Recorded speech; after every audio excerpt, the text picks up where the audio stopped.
തിരുവചനം തിരുവചനം. പിതാവിൻ്റെയും പുത്രൻ്റെയും പരിശുദ്ധാത്മാവിൻ്റെയും നാമത്തിൽ ആമേൻ. ഈശോയിൽ ഏറ്റവും സ്നേഹമുള്ളവരെ, നമ്മുടെ ജീവിതയാത്രയിൽ നമുക്കൊരിക്കലും സംശയം തരില്ല, ഞാൻ കർത്താവിൻ്റെ വഴിയിലൂടെയാണോ പോകുന്നത്. ആ ഒരു സംശയം നമുക്കെപ്പോഴും, കർത്താവിന് ഇഷ്ടമാണോ എൻ്റെ ജീവിതം, നമ്മളതെങ്ങനെ കണ്ടുപിടിക്കും? ഈശോ പറഞ്ഞിരിക്കുന്ന ഇടുങ്ങിയ വഴിയിലൂടെ യാത്ര ചെയ്യാനാണ്. ഇങ്ങനെ ഒരു സംശയമാണ് ഒരു ചെറുപ്പക്കാരനുണ്ടായത്. അതുകൊണ്ടാണ് അവൻ ചോദിക്കുന്നത്, ലൂക്കായുടെ സുവിശേഷം 13-ാം അധ്യായം 23-ാമത്തെ തിരുവചനത്തിൽ, കർത്താവെ, രക്ഷ പ്രാപിക്കുന്നവർ ചുരുക്കമാണോ? ഈ ചെറുപ്പക്കാരനുമുള്ള സംശയം ഇതാണ്, എൻ്റെ ജീവിതം എൻ്റെ കർത്താവിന് പ്രീതികരമായിരിക്കുമോ? അല്ലെങ്കിൽ ഞാൻ പോകുന്നത് കർത്താവിൻ്റെ വഴിയാണോ? നമ്മളും പലപ്പോഴും, ഞാനും ചിന്തിക്കാറുള്ള കാര്യമാണ്, ഞാൻ ഈ പോകുന്ന വഴിയൊക്കെ തമ്പുരാൻ ഇഷ്ടമാണോ ആവോ? അറിയത്തില്ല. നേരിട്ട് കർത്താവ് നമ്മളോട് ഒരിക്കലും പറയാറില്ല, നീ കുഴപ്പമില്ല. വേറൊരു ചെറുപ്പക്കാരനോട് കർത്താവ് വചനത്തിൽ പറയുന്നുണ്ട്, നീ ദൈവരാജ്യത്തിൽ നിന്നും അകലെയല്ല എന്ന്. അപ്പോൾ അങ്ങനെ കേൾക്കാൻ നമുക്ക് ഇടയായാൽ അതൊരു അനുഗ്രഹമായിരിക്കും. അപ്പോൾ ഈ ചെറുപ്പക്കാരൻ കർത്താവിനോട് ചോദിച്ചു, കർത്താവെ, രക്ഷ പ്രാപിക്കുന്നവർ ചുരുക്കമാണോ? അപ്പോൾ അവൻ്റെ ജീവിതത്തെ കൂടി ഒന്ന് അളക്കാൻ വേണ്ടിയിട്ടായിരിക്കും കർത്താവിനോട് ചോദിച്ചത്. അവൻ രക്ഷ പ്രാപിക്കുമോ എന്ന് അറിയാൻ തന്നെ അവൻ ആഗ്രഹമുണ്ട്. അപ്പോൾ ഈശോ അതിന് നൽകുന്ന മറുപടിയാണ്, ഇടുങ്ങിയ വാതിലിലൂടെ പ്രവേശിക്കാൻ പരിശ്രമിക്കുക. ഇടുങ്ങിയ വാതിലൂടെ പ്രവേശിക്കാൻ പരിശ്രമിക്കുക. ഇടുങ്ങിയ വാതിലൂടെ പ്രവേശിക്കുക എന്ന് പറയുമ്പോൾ നമ്മൾ ഒത്തിരി ഒതുങ്ങണം.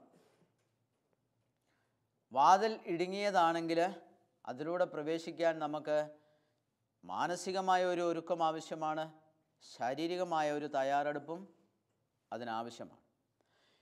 ഈ ഇടുങ്ങിയ വാതിലിൻ്റെ പ്രത്യേകത, അത് നമ്മളെ ഒത്തിരിയേറെ ഒതുക്കാതെ ഇരുന്നാൽ നമ്മുടെ ശരീരത്തിന് കേടുവരും. അപ്പോൾ ഈ ഇടുങ്ങിയ വാതിലിനെക്കുറിച്ച് പറയുമ്പോൾ നമുക്ക് ഓർമ്മ ഒരു വിശുദ്ധ നാട്ടിൽ പോയിട്ടുണ്ടെങ്കിൽ തിരുപ്പിറവിയുടെ ദേവാലയത്തിൽ നമ്മൾ പ്രവേശിക്കണമെങ്കിൽ നമ്മൾ നന്നായിട്ട് കുമ്പിട്ട് അതിൽ പ്രവേശിക്കും. കാരണം ദിവ്യ ശിശുവിനെ കുമ്പിട്ട് ആരാധിച്ച് അങ്ങോട്ട് കയറണം, അതാണ് അതിലൊരാശയം. അതുമാത്രമല്ല, യുദ്ധകാലത്ത് അവിടെ രാജാക്കന്മാർ, പട്ടാള അധികാരികളൊക്കെ ഈ ദേവാലയത്തിനകത്തേക്ക് കുതിരപ്പുറത്ത് കയറി ദേവാലയത്തിൽ ചെല്ലും. അതൊക്കെ ഒഴിവാക്കുന്നതിന് വേണ്ടി, ആ ദേവാലയത്തിൻ്റെ വിശുദ്ധി നഷ്ടപ്പെടാതിരിക്കാൻ വേണ്ടിയാണ് അവരതിൻ്റെ വാതിൽ വളരെ ചെറുതാക്കിയത് എന്ന് പറയുന്നുണ്ട്. എന്തായാലും തിരുപ്പിറവിയുടെ ദേവാലയത്തിലേക്ക് നമ്മൾ നന്നായിട്ട് കുനിയാതെ നമുക്കതിലേക്ക് പ്രവേശിക്കുവാനായിട്ട് സാധിക്കില്ല. അപ്പോൾ അവിടെ നന്നായിട്ടൊരു കുനിച്ചിൽ ആവശ്യം. എന്ന് പറഞ്ഞ പോലെ ജീവിതത്തിലെ വഴികളിൽ മുഴുവനും നമുക്ക് ഒരു ഇടുങ്ങിയ വാതിലിലൂടെ പ്രവേശിക്കാൻ മാനസികമായ ഒരു തയ്യാറെടുപ്പും നമുക്ക് ആവശ്യമാണ്. നമ്മളൊക്കെ പല വിധത്തിലും ഞെരുങ്ങുന്നവരാണ്, മറ്റുള്ളവരെ ഞെരുക്കുന്നവരുമാണ്. ജീവിതത്തിലെ ഇഷ്ടപ്പെട്ട കാര്യങ്ങൾ ചെയ്ത് ജീവിക്കാനാണ് നമുക്ക് ഇഷ്ടം. ഇഷ്ടപ്പെട്ട കാര്യങ്ങൾ, ഇഷ്ടമില്ലാത്ത ജോലികൾ ചെയ്യാൻ പലപ്പോഴും പലർക്കും ഇഷ്ടമല്ല. അതിൽ നിന്ന് നമ്മൾ പലപ്പോഴും ഓടി ഒളിക്കാറുണ്ട്. അപ്പോൾ ഇഷ്ടമില്ലാത്ത ഭക്ഷണം കഴിക്കാൻ നമുക്കിഷ്ടമല്ല, പരമാവധി നമ്മളത് ഒഴിവാക്കും. എന്നാൽ ഇഷ്ടമുള്ള ഭക്ഷണം കഴിക്കാൻ നമുക്ക് എത്ര പ്രാവശ്യം കിട്ടിയാലും നമുക്ക് അത് ഇഷ്ടമാണ്, താല്പര്യമുള്ള ഭക്ഷണം കഴിക്കാൻ. അപ്പം നന്നായിട്ട് നല്ല വാഹനത്തിൽ യാത്ര ചെയ്യാൻ നമുക്കിഷ്ടമാണ്. ജീവിതത്തിൽ ക്ലേശങ്ങളില്ലാത്ത ഒരു സ്വന്തമായ വാഹനത്തിൽ, കാറിൽ യാത്ര ചെയ്യാൻ, ഏറ്റവും ലക്ഷൂറിയസായ വാഹനത്തിൽ യാത്ര ചെയ്യാനാണ് നമുക്കെപ്പോഴും ഇഷ്ടം.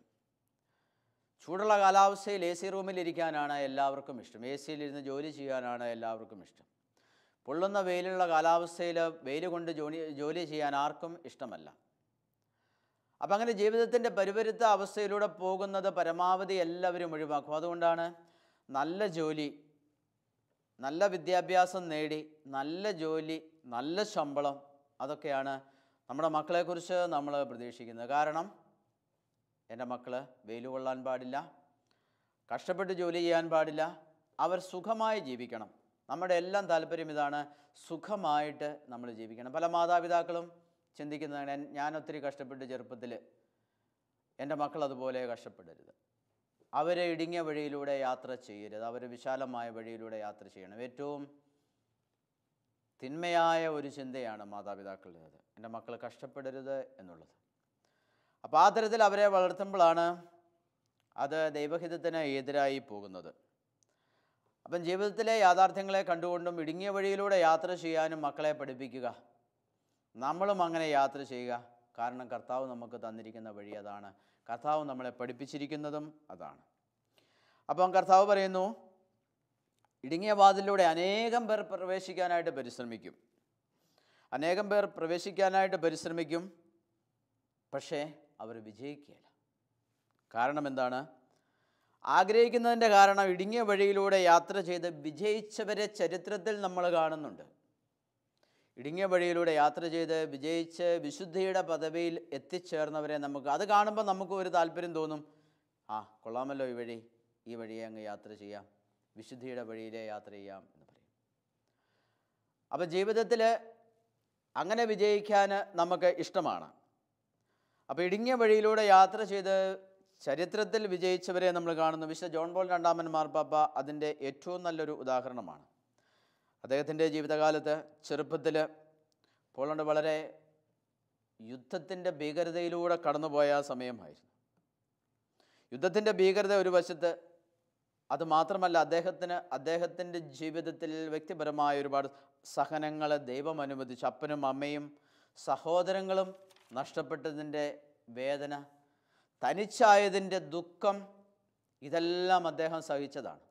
ഇതിൻ്റെ എല്ലാം ഇടയിൽ ദാരിദ്ര്യം, ചുണ്ണാമ്പുകല്ല് കോറിയിൽ പണിയെടുത്ത് പകൽ സമയം അദ്ദേഹം അധ്വാനിച്ചു. രാത്രിയിൽ അദ്ദേഹം സെമിനാരി പഠനം നടത്തി. വിശ്വാസ ജീവിതത്തിൽ നിന്ന് അണുവിട മാറാതെ ഒരു മനുഷ്യന് ഞെരുങ്ങാൻ പറ്റുന്നതിൻ്റെ പരമാവധി ഞെരുങ്ങി ആ വിശുദ്ധൻ ജീവിച്ചു. അതാണ് വിശുദ്ധ ജോൺ പോൾ രണ്ടാമൻ മാർപ്പാപ്പ. ഇടുങ്ങിയ വഴികളിലൂടെ യാത്ര ചെയ്ത് വിജയത്തിലെത്തിയ നല്ല ഒരു വ്യക്തിത്വം. ഇന്ന് നമ്മുടെ ജീവിതത്തിൽ അത്തരത്തിലുള്ള ഞെരുക്കങ്ങൾ നമുക്കൊക്കെ വളരെ കുറവാണ്.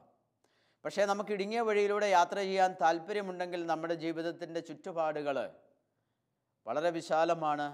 അതിൻ്റെ ഇടയിൽ ഇടുങ്ങിയ വഴിയിലൂടെ യാത്ര ചെയ്യുക എന്ന് പറയുന്നത് വളരെ ക്ലേശകരമാണ്. പ്രത്യേകിച്ച് ഈ കാലഘട്ടത്തിൽ വിശ്വാസത്തിന് എതിരെ ഉള്ള ഒരുപാട് പ്രലോഭനങ്ങൾ നമ്മുടെ ഈ കാലഘട്ടത്തിലുണ്ട്.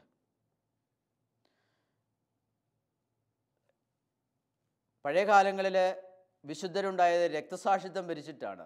വിശ്വാസത്തിന് വേണ്ടി അവർ നിലകൊണ്ടു. പക്ഷേ ഇന്ന് നമ്മുടെ ഈ നാട്ടിൽ വിശ്വാസത്തിന് വേണ്ടിയിട്ട് രക്തസാക്ഷിത്വം വരിക്കേണ്ട ഒരാവശ്യമില്ല. പക്ഷേ വിശ്വാസത്തിന് വേണ്ടി ത്യാഗങ്ങൾ സഹിച്ച് ഇടുങ്ങിയ വഴിയിലൂടെ യാത്ര ചെയ്യുക എന്ന് പറയുന്നത് നമ്മളെ സംബന്ധിച്ച് ഈ കാലഘട്ടത്തിൽ വലിയൊരു രക്തസാക്ഷിത്വമാണ്. കാരണം വിശ്വാസ ജീവിതം അത്രത്തോളം അലങ്കോലപ്പെട്ട ഒരു കാലഘട്ടമാണ് നമ്മുടേത്. ഇന്ന് നമ്മൾ ക്രിസ്തുവിനെയാണ് ഞെരുക്കുന്നത്. ഇന്ന് നമ്മൾ ക്രിസ്തുവിനെയും അവിടുത്തെ വചനത്തെയും നമ്മുടെ ജീവിതം കൊണ്ട് ഞെരുക്കുകയാണ്. ആദ്യം ഞാൻ മുടക്കുന്നത് തിരക്കേറിയ എൻ്റെ ജീവിതത്തിൽ എൻ്റെ ജോലിഭാരങ്ങൾ, എൻ്റെ ഓട്ടങ്ങളുടെ ഇടയിൽ ഞാൻ മുടക്കുന്നത് എൻ്റെ പ്രാർത്ഥനയാണ്. എൻ്റെ സന്ധ്യപ്രാർത്ഥനകൾ മുടക്കും, കുടുംബത്തിലെ പ്രാർത്ഥന മുടക്കും, എൻ്റെ വ്യക്തിപരമായ പ്രാർത്ഥന മുടക്കും, എൻ്റെ കൂദാശ സ്വീകരണങ്ങൾ മുടക്കും, എൻ്റെ കുർബാന ഞാൻ മുടക്കും, എല്ലാം ഞാൻ മുടക്കും. എല്ലാം എനിക്ക് ഇഷ്ടപ്പെട്ട രീതിയിൽ ഒന്ന് അഡ്ജസ്റ്റ് ചെയ്ത് ഞാൻ കൊണ്ടുപോകും. ഒരു സങ്കോചവുമില്ലാതെ നമ്മൾ ഈ തിന്മകളെല്ലാം ചെയ്യും. നമ്മൾ പോകുന്നത് ഏതു വഴിയാണ്? സഭയുടെ കൽപ്പനകളും ഞാൻ ലംഘിക്കും. പക്ഷേ എന്നിട്ട് വലിയൊരു കുറ്റബോധമൊന്നും ഇല്ല, വലിയൊരു പാപബോധം എനിക്ക് തോന്നാറുമില്ല. എൻ്റെ ആത്മീയ ആവശ്യങ്ങളൊക്കെ ഞാൻ മുടക്കും. അതൊക്കെ എനിക്കൊരു മടിയും അക്കാര്യത്തിലില്ല. സുവിശേഷ മൂല്യങ്ങളിൽ ഒന്നും തന്നെ എനിക്ക് പ്രധാനപ്പെട്ടതൊന്നുമല്ല. ഏത് സുവിശേഷ മൂല്യങ്ങളും വേണമെങ്കിൽ ഞാൻ അവഗണിച്ചു കളയും. എനിക്ക് പ്രധാനപ്പെട്ടത് ഏതാണ്? പണം, സുഖം, സന്തോഷം. ദുർമാതൃകയാണ് നൽകുന്നതെങ്കിലും അങ്ങനെ തന്നെ ജീവിക്കാനാണ് എനിക്ക് ഇഷ്ടം. ദുർമാതൃക നൽകി ദുഷിച്ച കൂട്ടുകെട്ടുകൾ, ജഡിക താല്പര്യങ്ങൾ, എൻ്റെ സ്വാർത്ഥത, ഇതൊക്കെയാണ് എനിക്ക് പ്രധാനപ്പെട്ടത്. ഇടുങ്ങിയ വഴിയെക്കുറിച്ച് ഞാനിന്ന് ചിന്തിക്കുന്നേയില്ല. ഞാൻ അല്പസമയമൊന്നും മറ്റുള്ളവർക്ക് മാതൃകയായി ഒന്ന് പ്രാർത്ഥിക്കാൻ എനിക്ക് താല്പര്യമില്ല. എൻ്റെ കൂദാശ സ്വീകരണത്തിൽ, കൂദാശ ജീവിതത്തിന് വേണ്ടി എൻ്റെ ജീവിതത്തിൽ ഒന്നും ഒഴിവാക്കാൻ ഞാൻ തയ്യാറില്ല. കുർബാന പോകുന്നതിൽ പൊക്കോട്ടെ, പള്ളി പോകുന്നതിൽ പൊക്കോട്ടെ, പ്രാർത്ഥന പോകുന്നെങ്കിൽ പൊക്കോട്ടെ. പക്ഷേ എൻ്റെ ജീവിതത്തിലെ എൻ്റെ സന്തോഷങ്ങളുടെ ജീവിതം, സന്തോഷത്തിൻ്റെ നിമിഷങ്ങൾ വെട്ടിച്ചുരുക്കാൻ ഞാൻ തയ്യാറല്ല. ഞാനങ്ങനെ തയ്യാറല്ലാത്തതുകൊണ്ട് ഞാനതൊരു ദുർമാതൃക നൽകി, ഈ ലോകത്തിനും സഭാമക്കൾക്കും ദുർമാതൃക നൽകിയാണ് ഞാൻ ജീവിക്കുന്നത് എന്ന് ഞാൻ ചിന്തിക്കുന്നേ ഇല്ല. ലൂക്കായുടെ സുവിശേഷം 13-ാം അധ്യായം 7-ാമത്തെ തിരുവചനം, 3 വർഷമായി ഞാൻ ഈ അത്യവൃക്ഷത്തിൽ നിന്ന് ഫലം അന്വേഷിച്ചു വരുന്നു, ഒന്നും കാണുന്നില്ല, അത് വെട്ടിക്കളയുക, എന്തിന് നിലം പാഴാക്കണം. 3 വർഷമായി ഞാൻ ഈ അത്യവൃക്ഷത്തിൽ നിന്ന് ഫലം അന്വേഷിച്ചു വരുന്നു, ഒന്നും കാണുന്നില്ല, അത് വെട്ടിക്കളയുക, എന്തിന് നിലം പാഴാക്കണം. എൻ്റെ ജീവിതത്തിൽ ഞാൻ എന്തെങ്കിലുമൊക്കെ ഫലം പുറപ്പെടുവിക്കുന്നുണ്ടോ? അതോ ഞാൻ നിലം പാഴാക്കുകയാണോ? സ്വർഗീയ പിതാവിൻ്റെ നിലം പാഴാക്കുന്നത് അവിടുത്തേക്ക് ഒരിക്കലും ഇഷ്ടമല്ല. അതുകൊണ്ടാണ് പറഞ്ഞത് അത് വെട്ടിക്കളയുക. സ്വർഗീയ പിതാവിൻ്റെ നിലം നമ്മൾ ഒരിക്കലും പാഴാക്കാനായിട്ട് പാടില്ല. ഈശോപരൻ ദൈവരാജ്യം നിങ്ങളിൽ നിന്നെടുത്ത് ഫലം പുറപ്പെടുവിക്കുന്ന ജനതയ്ക്ക് നൽകപ്പെടും. ഇതൊരു മുന്നറിയിപ്പാണ്. എൻ്റെ ഈ ജീവിതത്തിലെ ഈ ആക്രാന്തം പിടിച്ചുള്ള എൻ്റെ ഈ ഓട്ടത്തിൽ ഈ വചനങ്ങളൊക്കെ എനിക്കൊരു മുന്നറിയിപ്പാണ്. എപ്പോഴാണ് ഈ വചനങ്ങൾ എൻ്റെ ജീവിതത്തിലൊന്ന് ക്ലിക്കാകുന്നത്? ഞാൻ എന്തെങ്കിലും പോയി എവിടെയെങ്കിലും തട്ടി വീഴുന്നത് വരെ ഞാൻ ഈ ഓട്ടം ഓടും. എങ്ങനെ നമ്മൾ ഇടുങ്ങിയ വഴിയിലൂടെ യാത്ര ചെയ്യും? എങ്ങനെ നമ്മൾ സ്വർഗരാജ്യത്തിൽ എത്തും? അതുകൊണ്ടാണ് ആ ചെറുപ്പക്കാരൻ ചോദിച്ചത്, കർത്താവെ, രക്ഷ പ്രാപിക്കുന്നവർ ചുരുക്കമാണോ? പറയുന്ന അനേകം പേര് പ്രവേശിക്കാൻ പരിശ്രമിക്കും, പക്ഷേ പരാജയപ്പെടും. അപ്പോൾ ഇടുങ്ങിയ വഴിയിലൂടെ യാത്ര ചെയ്യണമെങ്കിൽ ഞാൻ എൻ്റെ ഒരു തയ്യാറെടുപ്പ് നടത്തണം. ഞാനിനി ഇടുങ്ങിയ വഴിയിൽ കൂടെയുള്ളൂ, ഈ ലോകത്തിൻ്റെ വിശാലമായ വഴിയിലൂടെ ഞാൻ പോകുന്നില്ല എന്ന് എനിക്ക് ഉറച്ചു തീരുമാനിക്കുവാനായിട്ട് കഴിയണം. എങ്ങനെയാണ് നമ്മൾ ഇടുങ്ങിയ വഴി കണ്ടുപിടിക്കുന്നത്? ഇത് ഇടുങ്ങിയ വഴിയാണോ എന്ന് എനിക്കെങ്ങനെ മനസ്സിലാകും? കർത്താവ് കൂടെ ഉണ്ടെങ്കിൽ അത് ഇടുങ്ങിയ വഴിയാണ്.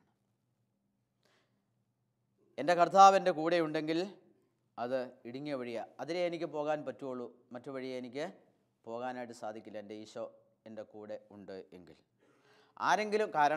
ആരെങ്കിലും എന്നെ അനുഗമിക്കാൻ ആഗ്രഹിക്കുന്നെങ്കിൽ അവൻ തന്നെ പരിത്യജിച്ച് തൻ്റെ കുരിശും വഹിച്ച് എൻ്റെ പിന്നാലെ വരട്ടെ. അതാണ് ഈശോ പറയുന്നത്. അപ്പോൾ ആരെങ്കിലും എൻ്റെ പിന്നാലെ വരാൻ ആഗ്രഹിക്കുന്നെങ്കിൽ, ആരെയും കർത്താവ് നിർബന്ധിക്കുന്നില്ല. എല്ലാവരും കുരിശെടുത്ത് എൻ്റെ പിന്നാലെ വരാൻ ഈശോ പറഞ്ഞില്ല.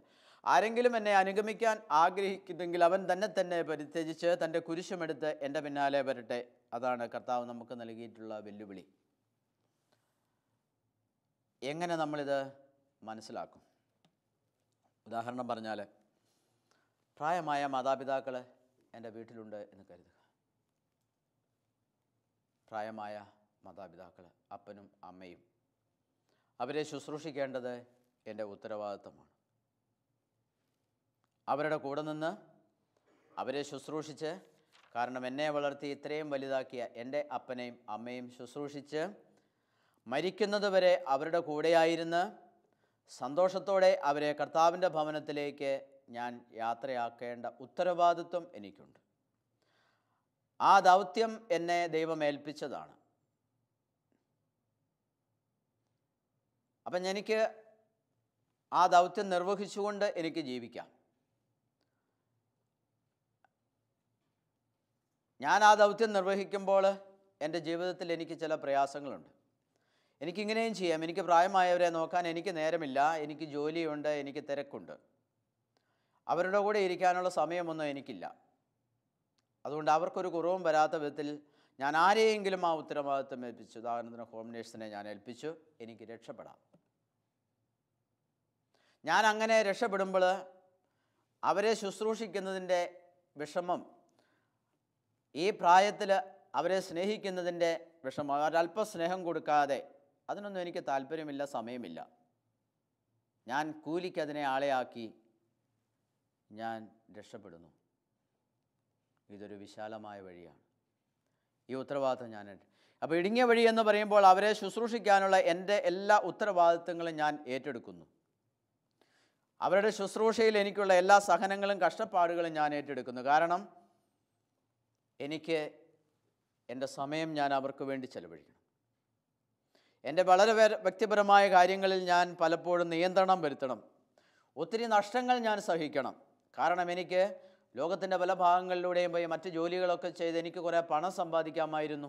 പക്ഷേ ഞാനത് ഉപേക്ഷിക്കുകയാണ്. എൻ്റെ യാത്രകൾ ഞാൻ കുറയ്ക്കണം, എൻ്റെ പണം ഞാൻ അവർക്ക് വേണ്ടി ചെലവാക്കണം, ശുശ്രൂഷയുടെ ബുദ്ധിമുട്ടുകൾ ഞാൻ ഏറ്റെടുക്കണം. ഞാൻ ഏത് തിരഞ്ഞെടുക്കും? ഇവിടെ ഞാനൊരു തിരഞ്ഞെടുപ്പ് നടത്തുകയാണ്. എൻ്റെ അപ്പനെ അമ്മയെ ശുശ്രൂഷിക്കാൻ വേണ്ടി ഈ ലോകത്തിലുള്ള എൻ്റെ എല്ലാ സാധ്യതകളും ഞാൻ ഉപേക്ഷിച്ച്, ഞാൻ അവരെ ശുശ്രൂഷിച്ച് അതിൻ്റെ ത്യാഗങ്ങൾ ഏറ്റെടുത്ത് ഞാൻ അവരുടെ കൂടെ ആയിരുന്ന് ദൈവപിതാവിൻ്റെ കർത്താവിൻ്റെ ഭവനത്തിലേക്ക് ഞാൻ അവരെ യാത്രയാക്കുന്നവരെ എൻ്റെ ഏറ്റവും പ്രധാനപ്പെട്ട ശ്രദ്ധ എൻ്റെ മാതാപിതാക്കളാണ്. ഞാൻ ഈ ലക്ഷ്യത്തിന് വേണ്ടിയിട്ട് എൻ്റെ ജീവിതം ഞാനങ്ങ് മാറ്റിവെക്കുന്നു. അതെന്നെ സംബന്ധിച്ച് ഒരു ഇടുങ്ങിയ വഴിയിലൂടെയുള്ള യാത്രയാണ്. വിശാലമായ വഴി എനിക്ക് അവരെ നോക്കാൻ മറ്റാരെയെങ്കിലും ഏൽപ്പിച്ചിട്ട് ഇഷ്ടം പോലെ പണം കൊടുക്കാം, അതിനുശേഷം എനിക്കെൻ്റെ വഴിക്ക് പോകാം. അത് വിശാലമായൊരു വഴിയാണ്. കാരണം ഞാൻ അവരെ ശ്രദ്ധിക്കുന്നേ ഇല്ല. ലോകം എന്നെ ക്ഷണിക്കുന്നത് എന്താണ്? ലോകം എന്നെ ക്ഷണിക്കുന്നത് ഈ വിശാലമായ വഴിയെ യാത്ര ചെയ്തു പോകാനാണ്. അപ്പനെ അമ്മയെ ശുശ്രൂഷിക്കാൻ ലോകം എന്നോട് ഒരിക്കലും പറയില്ല. അവരെ സ്നേഹിക്കാനും ലോകം എന്നോട് ഒരിക്കലും പറയില്ല, നീ എന്തിന് നിൻ്റെ സമയം പാഴാക്കണം, സാധ്യതകളുണ്ടെങ്കിൽ ഉപയോഗിച്ചുകൊള്ളുക എന്ന് ലോകം എന്നോട് പറയും. മറ്റൊരു ഉദാഹരണം നമ്മൾ നോക്കിയാൽ, എനിക്ക് വലിയ ശമ്പളമുള്ള ഒരു ജോലി ഒരു കമ്പനി വാഗ്ദാനം ചെയ്യുന്നു. വലിയ ശമ്പളം, ലക്ഷങ്ങൾ എനിക്ക് സമ്പാദിക്കാം. പക്ഷേ ഒരു കാര്യത്തിന് സമയം, കമ്പനിയുടെ കാര്യങ്ങൾക്ക് വേണ്ടി മാത്രം മുഴുവൻ സമയവും ചിലവഴിച്ചു കൊള്ളണം. എൻ്റെ ജീവിതത്തിൽ മറ്റൊന്നിനും സമയമില്ല. എൻ്റെ ആത്മീയ ആവശ്യങ്ങൾ നിർവഹിക്കാൻ പോലും എന്നെ അനുവദിക്കില്ല. അത് ജോലിയുടെ കണ്ടീഷനാണ്. എൻ്റെ ജോലിയുടെ മുമ്പിൽ എൻ്റെ ആത്മീയ ആവശ്യങ്ങൾ പോലും നിഷേധിക്കപ്പെടും. കിട്ടാവുന്ന വലിയ ലോക സൗഭാഗ്യങ്ങൾ എൻ്റെ ജീവിതത്തിലേക്ക് വരും, സാധ്യതയുള്ള എല്ലാം. പക്ഷേ എൻ്റെ ആത്മീയ ആവശ്യങ്ങൾ ഞാൻ ബലി കഴിച്ചുകൊണ്ട് വേണം ഞാനിത് നേടാൻ. എൻ്റെ മുമ്പിൽ ലോകം വെക്കുന്ന ഒരു സാധ്യതയാണിത്. അതേസമയം ഞാൻ ചിന്തിക്കുന്നു, വിശുദ്ധ കുർബാനയും കുദാശകളും സഭാജീവിതവുമില്ലാതെ എനിക്കൊരു ജോലിയും വേണ്ട എന്ന് ഞാൻ തീരുമാനിക്കുമ്പോൾ എൻ്റെ വരുമാനം കുറഞ്ഞു. ഒരുപക്ഷെ ഞാൻ ദാരിദ്ര്യത്തിലായിരിക്കും ജീവിക്കേണ്ടത് ആ ജോലി ഇല്ലെങ്കിൽ. സാമ്പത്തികമായി ഞാൻ ഞെരുങ്ങും. എൻ്റെ കുടുംബം ചിലപ്പോൾ പട്ടിണിയിലാകും. ഇതിലേത് ഞാൻ തിരഞ്ഞെടുക്കണം? അവിടെ എൻ്റെ ഒരു തിരഞ്ഞെടുപ്പുണ്ട്. അവിടെ ഞാൻ ഓർക്കണം കർത്താവിൻ്റെ വചനം, ഇടുങ്ങിയ വഴിയിലൂടെ യാത്ര ചെയ്യുക. ഏതാണ് ഞാൻ തിരഞ്ഞെടുക്കുന്നത്? ഇടുങ്ങിയ വഴിയും അതിൻ്റെ വേദനകളുമോ, അതോ ലോകത്തിൻ്റെ വിശാലമായ വഴികളോ? ഇഷ്ടം പോലെ പണം, ഇഷ്ടം പോലെ സുഹൃത്തുക്കൾ, ഇഷ്ടം പോലെ സുഖവും സന്തോഷവും എല്ലാം ഇഷ്ടം പോലെ എനിക്കെൻ്റെ ജീവിതത്തിലേക്ക് തരികയാണ്. ഇത് എൻ്റെ ജീവിതത്തിൽ ലോകം എനിക്ക് വാഗ്ദാനം ചെയ്യുന്ന ഒരു കാര്യമാണ്. ലോകം എനിക്കിത് വാഗ്ദാനം ചെയ്തിട്ടുണ്ട്. ഞാൻ എങ്ങനെ ഇതിടെ ഒരു തിരഞ്ഞെടുപ്പ് നടത്തും? സ്നേഹമുള്ളവരെ, നിത്യവും നമ്മൾ ഈ കർത്താവിൻ്റെ ഒരു വചനത്തിൻ്റെ മുമ്പിൽ തിരഞ്ഞെടുപ്പുകൾ നടത്തുന്നുണ്ട്. ഓരോ ദിവസവും ഈ ഇടുങ്ങിയ വഴിയാണോ വിശാലമായ വഴിയാണോ, ഞാനൊരു തിരഞ്ഞെടുപ്പ് നടത്തിയിട്ടാണ് ഓരോ ദിവസവും ഞാൻ യാത്ര ചെയ്യുന്നത്. എൻ്റെ ഓരോ ദിവസവും ആരംഭിക്കുമ്പോൾ ഞാൻ ആലോചിക്കുന്നു, ഇന്ന് ഏത് വഴി തിരഞ്ഞെടുക്കണം, ഇന്ന് എന്തൊക്കെ ചെയ്യണം. അപ്പോൾ തന്നെ ചിന്തിക്കണം, കർത്താവിൻ്റെ വഴിയാണോ ഞാൻ തിരഞ്ഞെടുത്തിരിക്കുന്നത്, അതോ ലോകത്തിൻ്റെ വിശാലമായ വഴിയാണോ ഞാൻ തിരഞ്ഞെടുത്തിരിക്കുന്നത്? ഞാൻ ചെയ്യുന്ന ബിസിനസ്സിൽ, ഞാൻ ചെയ്യുന്ന കൃഷിയിൽ, ഞാൻ ചെയ്യുന്ന ജോലിയിൽ, എൻ്റെ അധ്വാനത്തിൽ ഞാൻ ഏത് വഴിയാണ് തിരഞ്ഞെടുത്തിരിക്കുന്നത്? വിശാലമായ വഴിയോ ഇടുങ്ങിയ വഴിയോ? കർത്താവ് പറയുന്ന, അനേകം പേര് പ്രവേശിക്കാൻ ശ്രമിക്കും, പക്ഷേ എല്ലാവരും പരാജയപ്പെടും. എന്തുകൊണ്ടാണ് പരാജയപ്പെടുന്നത്? അവിടെ ദുഃഖങ്ങളുണ്ട്, സഹനങ്ങളുണ്ട്. ഇടുങ്ങിയ വഴിയിലൂടെ നമ്മൾ ഒത്തിരി ഞെരുങ്ങി വേണം പോകാൻ. എൻ്റെ ഈ ഞെരുക്കത്തിൽ എനിക്ക് ഇഷ്ടമാണോ? കത്തോലിക്കാ സഭയുടെ മതബോധന ഗ്രന്ഥം 409 ഖണ്ഡിക നമ്മെ ഓർമ്മപ്പെടുത്തുന്നുണ്ട്. മനുഷ്യചരിത്രം മുഴുവനും അന്ധകാര ശക്തികളുമായുള്ള തീവ്രമായ സംഘട്ടന ചരിത്രമാണ്. ചരിത്രത്തിൻ്റെ ആരംഭത്തിൽ തുടങ്ങിയ ഈ സംഘട്ടനം അവസാന ദിവസം വരെ തുടർന്നുകൊണ്ടിരിക്കുമെന്ന് കർത്താവ് പറഞ്ഞിരിക്കുന്നു. ഈ യുദ്ധത്തിൽ അകപ്പെട്ടു പോയ മനുഷ്യന് കരണീയമായി ഒന്നേയുള്ളൂ, നന്മയോട് ചേർന്ന് നിൽക്കാൻ ഉചിതമായി സമരം ചെയ്യുക. കൃപാവരത്തിൻ്റെ സഹായത്താലും സ്വന്തം കഠിന പ്രയത്നത്താലുമാണ് മനുഷ്യൻ തൻ്റെ ആന്തരിക ഐക്യം നേടി എടുക്കേണ്ടത്. മനുഷ്യചരിത്രം മുഴുവൻ അന്ധകാര ശക്തികളുമായുള്ള തീവ്രമായ സംഘട്ടന ചരിത്രമാണ്. സത്യമാണത്. നിത്യവും ഞാൻ സംഘട്ടനത്തിലാണ്, അന്ധകാര ശക്തികളുമായുള്ള തീവ്രമായ സംഘട്ടനത്തിൽ. ചരിത്രത്തിൻ്റെ ആരംഭത്തിൽ തുടങ്ങിയ ഈ സംഘട്ടനം അവസാന ദിവസം വരെ തുടർന്നുകൊണ്ടിരിക്കുമെന്ന് കർത്താവ് പറഞ്ഞിരിക്കുന്നു. ഈ യുദ്ധത്തിൽ അകപ്പെട്ടു പോയ മനുഷ്യന് കരണീയമായി ഒന്നേയുള്ളൂ: നന്മയോട് ചേർന്ന് നിൽക്കാൻ ഉചിതമായി സമരം ചെയ്യുക. ഉചിതമായി സമരം ചെയ്യണം. കൃപാവരത്തിൻ്റെ സഹായത്താലും സ്വന്തം കഠിന പ്രയത്നത്താലുമാണ് മനുഷ്യൻ തൻ്റെ ആന്തരിക ഐക്യം നേടിയെടുക്കേണ്ടത്. കൃപാവരത്തിൻ്റെ സഹായം, അതായത് ദൈവത്തിൻ്റെ സഹായം, പരിശുദ്ധാത്മാവിൻ്റെ സഹായം, പിന്നെ സ്വന്തം കഠിന പ്രയത്നം. അതാണ് കത്തോലിക്കാ സഭയുടെ മതബോധന ഗ്രന്ഥം നമ്മെ ഓർമ്മപ്പെടുത്തുന്നത്. സ്വന്തമായ കഠിനമായ പ്രവർത്തനം അതെനിക്ക് ആവശ്യമാണ്. ഇതിനു വേണ്ടിയിട്ടാണ് നമ്മുടെ പഴയകാല വിശുദ്ധരെല്ലാം സ്വന്തം പീഡനങ്ങൾ ഏറ്റെടുത്തത്, അവരുപവസിച്ചത്, അവർ ത്യാഗങ്ങൾ ചെയ്തത്, മുള്ളരിഞ്ഞാണങ്ങൾ ധരിച്ചത്, ചാട്ടവാറടി ഏറ്റത്. ഇതെല്ലാം ഈ സ്വന്തം കഠിനമായ പ്രയത്നത്തിൻ്റെ ഫലം. ഇന്ന് നമ്മുടെ ജീവിതത്തിൽ സ്വന്തം കഠിന പ്രവർത്തനത്തിൻ്റെ പ്രാധാന്യം മുഴുവനും നമ്മൾ നഷ്ടപ്പെടുത്തി കളഞ്ഞു. കാരണം നമ്മൾ ഈ കഠിന പ്രയത്നങ്ങളൊന്നും ചെയ്യേണ്ടവരല്ല എന്ന് ലോകം നമ്മളെ പഠിപ്പിക്കുന്നു. ഇത്രത്തോളൊന്നും കഷ്ടപ്പെട്ട് ജീവിക്കേണ്ട എന്ന് ഒത്തിരി ആത്മീയ മനുഷ്യരും നമ്മളോട് പറയാറുണ്ട്. ആ തരത്തിലുള്ള വ്യാഖ്യാനങ്ങളും നമ്മുടെ ജീവിതത്തിലേക്ക് വരുന്നുണ്ട്. ഇത്രത്തോളം കഷ്ടപ്പെട്ടൊന്നും നമ്മൾ ജീവിക്കേണ്ട ആവശ്യമില്ല. ത്യാഗങ്ങളൊന്നും അങ്ങനെ മുട്ടയിൽ നിന്ന് പ്രാർത്ഥിക്കേണ്ട കാര്യമൊന്നുമില്ല. മുട്ടയിൽ നിൽക്കുന്നെങ്കിൽ തന്നെ നല്ല സോഫ്റ്റ് മെത്തകളിൽ മാത്രം മുട്ടുകുത്തി നിന്നാൽ മതി. പള്ളികളിലൊക്കെ കയറ്റുപായിടുമ്പോൾ പലർക്കും പ്രതിഷേധമുണ്ടാകാറുണ്ട്. മുട്ടുകുത്തുമ്പം വേദനിക്കുന്നു. അപ്പം അതിലെല്ലാ മേഖലകളിലും സ്വന്തം കഠിനമായ പ്രവർത്തനം, കത്തോലിക്കാ സഭയുടെ മതബോധന ഗ്രന്ഥം നമ്മെ പറഞ്ഞു പഠിപ്പിക്കുന്ന സ്വന്തം കഠിന പ്രയത്നത്തിൻ്റെ വില ഇല്ലാതാക്കി നമ്മൾ തന്നെ കളയുകയാണ്. അതൊന്നുമല്ല നമുക്ക് വേണ്ടത്. നമുക്ക് വേണ്ടത് സുഖം നിറഞ്ഞ ജീവിതമാണ്. ഇടുങ്ങിയ വഴി തിരഞ്ഞെടുക്കാൻ ആരും തയ്യാറാകുന്നില്ല. മനുഷ്യചരിത്രം മുഴുവനും ഇങ്ങനെ അന്ധകാര ശക്തികളുമായുള്ള തീവ്ര സംഘട്ടനത്തിൻ്റെ ചരിത്രമാണ് എന്ന് ചരിത്രത്തിൻ്റെ ആരംഭം മുതൽ നമ്മൾ പറുദീസ മുതൽ നമ്മൾ കാണുന്നു. ആദ്യ മാതാപിതാക്കളുടെ ചരിത്രം മുതൽ നമ്മളിതാണ് കാണുന്നത്. സ്നേഹമുള്ളവരെ, ഈ ഇടുങ്ങിയ വഴിയുടെ പ്രത്യേകത നമുക്ക് കൂടുതൽ ധ്യാനിക്കാം.